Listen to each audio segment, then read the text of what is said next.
Welcome to This Explainer. Today, we're diving headfirst into a truly beautiful, magical adventure titled The Moon That Lost Its Light. We're going to explore this gentle fantasy to unpack a really profound, real-world concept, how our individual acts of compassion collectively brighten the world we live in.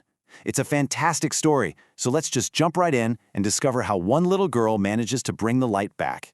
So the story kicks off with a brilliant, totally unsettling mystery. Where exactly did the moon's light go? Imagine a time way back when, high above the sleepy clouds, where everything was just perfectly peaceful. And then, suddenly, it wasn't.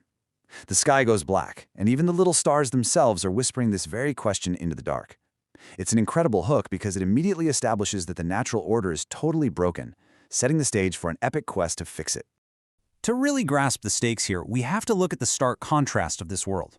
On one hand, you have the past, this comforting, beautiful silver glow that children absolutely loved to look at right before bedtime. It was a symbol of total peace.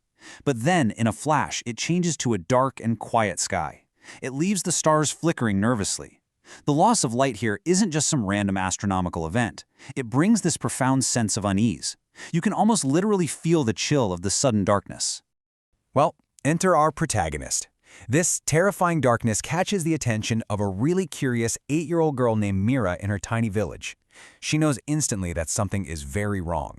But, instead of hiding from the dark like most of us probably would, she grabs her tiny lantern and bravely follows a glowing butterfly deep into the unknown woods to go find some answers. She perfectly represents that deeply human drive to seek out the truth and fix what's broken. Deep in those woods, right beside a crystal pond, Mira runs into an old, wise turtle. And this turtle reveals a genuinely heartbreaking truth. He tells her, the moon has lost its light because humans stopped sharing kindness. This right here, this is the core of the entire story. The physical darkness of the sky is actually a direct reflection of a metaphorical darkness down on Earth. The moon's glow isn't just a given. It's a fragile resource fueled entirely by human behavior. When Mira eagerly asks how she can help, the turtle introduces the ultimate solution, a spark of kindness. He explains that every single kind act creates one of these magical silver sparks. To reignite the moon's glow, Mira needs to actively generate and collect 3 of these sparks before the sun rises. The brilliant takeaway here is that the solution isn't some complex ancient spell. It's super tangible, it's actionable, and it relies entirely on simple positive interactions. So, guided by a magical trail of silver butterfly dust, Mira sets out. It's a highly structured quest to restore the moonlight, and she has a clear roadmap. Help a trapped fox, fix a broken nest, and assist an old man. Giving her 3 distinct challenges creates this awesome sense of progression and rising stakes as she pushes deeper into the night. Let's see exactly how she tackles them.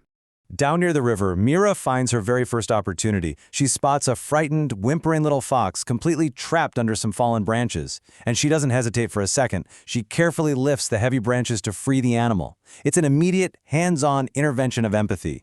And, because of the rules of this magical universe, this selfless act triggers a physical reaction. The fox's tail actually glows golden, signaling that the magic of kindness has been awakened. Instantly, a tiny silver spark floats right up and directly into Mira's lantern. That's spark number 1. The story explicitly counts these out for us to keep us totally anchored in her progress, giving us that really satisfying feeling of taking a tangible step toward beating back the dark.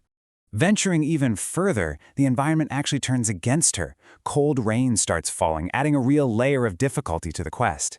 Here, she finds a tiny bird shivering right beside its broken nest under a tree. What's absolutely profound about this second task is the element of personal sacrifice. Mira doesn't just, find some nearby leaves. She selflessly takes off her own warm scarf and uses it with some sticks to rebuild the nest. Her empathy brings happy chirps back to the forest. It's a great reminder that true kindness often requires us to give up a little bit of our own comfort. And as a direct result of that personal sacrifice, a second glowing spark flies right into her lantern. That brings our count to 2. The momentum is really building now. Mira is proving that kindness isn't just a fair-weather choice. It's a continuous commitment, even when the conditions make it incredibly tough. Finally, she reaches the edge of the woods. The storm is still totally raging around her, and here she encounters a lonely old man struggling to carry a heavy bundle of firewood. Without a second thought, she takes the heavy bundle herself and helps carry it through the storm all the way to his cottage. This is a brilliant shift. It moves the focus from helping animals back to human connection. As a thank you, the old man smiles warmly and tells her she has a very bright heart. With this final, profound act of selflessness, the third spark rises up into the sky. We've hit the magic number. Her tiny lantern is now filled to the absolute brim with glowing silver light, successfully meeting the conditions set by the wise turtle back at the pond. And collecting all 3 sparks? Well, it triggers a spectacular cinematic chain reaction. Her lantern just bursts with blinding silver light. Beneath Mira's feet, the ground actually trembles softly as the earth itself responds to the magic. Above her, the storm clouds physically part and move aside, and then, the ultimate payoff, the moon blazes back to life. It glows brighter than ever before, blanketing the whole earth in silver light, while the stars dance happily around it. It beautifully connects one little girl's micro-actions to a massive macro-level transformation of the entire universe. As Mira looks up at the newly glowing sky in awe, the wise turtle appears one last time to offer this beautiful moment of validation. He tells Mira that she reminded the world that kindness is exactly what keeps the light alive. It was never about learning magic spells. It was about demonstrating a core humanity that the rest of the world had somehow forgotten. And from that night on, whenever someone shared kindness, the moon glowed just a little bit brighter. As we wrap up this explainer, I really want to leave you with the core message of this beautiful journey.